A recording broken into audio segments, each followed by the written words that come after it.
आपको याद होगा जब प्रधानमंत्री मोदी ने कहा था कि तुष्टीकरण के चक्कर में वंदे मातरम के टुकड़े टुकड़े कर दिए गए हैं। आज बात हम उस पर ही करेंगे क्योंकि भारत का पुराना गौरव लौट आया है। वंदे मातरम पर केंद्र सरकार की नई दिशा निर्देशों पर बड़ा बखेड़ा खड़ा हो चुका है। शुरुआत अरशद मदनी के हुए सोशल मीडिया पोस्ट से हुई है, जिसके बाद ये विवाद धीरे धीरे बढ़ता चला गया। राष्ट्रगीत वंदे मातरम को अनिवार्य करने के फैसले ने नई बहस छेड़ दी है। सियासत में तहलका मचा हुआ है।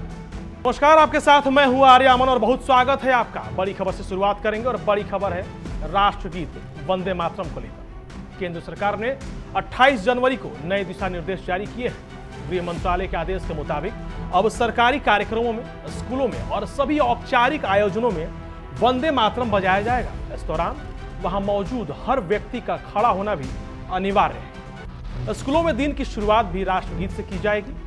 सरकार के इस फैसले के बाद सियासत और समाज में बहस तेज हो गई है। इस पर उज्जैन के इमाम मुफ्ती सैयद नासिर अली नदवी ने इस आदेश का विरोध किया है।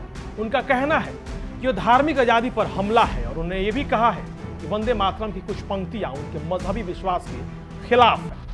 उन्होंने ये भी अपील की है कि जहां इसे अनिवार्य किया जाए वहां से मुस्लिम परिवार अपने बच्चों को निकालने पर विचार जरूर करें। इससे पहले की बात करें तो भोपाल से कांग्रेस के विधायक आरिफ मसूद भी इस फैसले पर सवाल उठा चुके हैं। उनका भी कहना है कि संविधान के अनुच्छेद 25 सभी नागरिकों को धार्मिक आजादी देता है।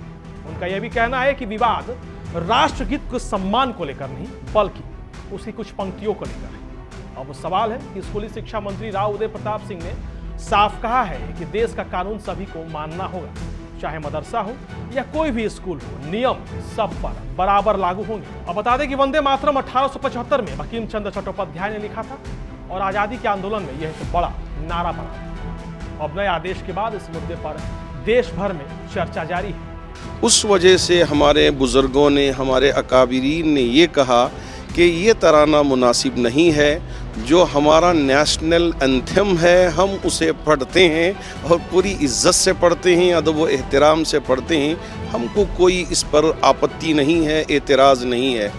अब मरकज़ी हुकूमत की तरफ से एक जो हुक्मनामा जारी हुआ है, नोटिफिकेशन जारी हुआ है। तो देखिए, कुल मिलाकर राष्ट्रगीत वंदे मातरम को अनिवार्य करने के फैसले ने देश में एक बहस छेड़ दी है। एक तरफ सरकार इसे राष्ट्रीय सम्मान से जोड़ रही है तो दूसरी ओर कुछ लोग इसे धार्मिक आजादी का सवाल उठा रहे हैं। अब देखना होगा कि सरकार आगे इस पर क्या कदम उठाती है।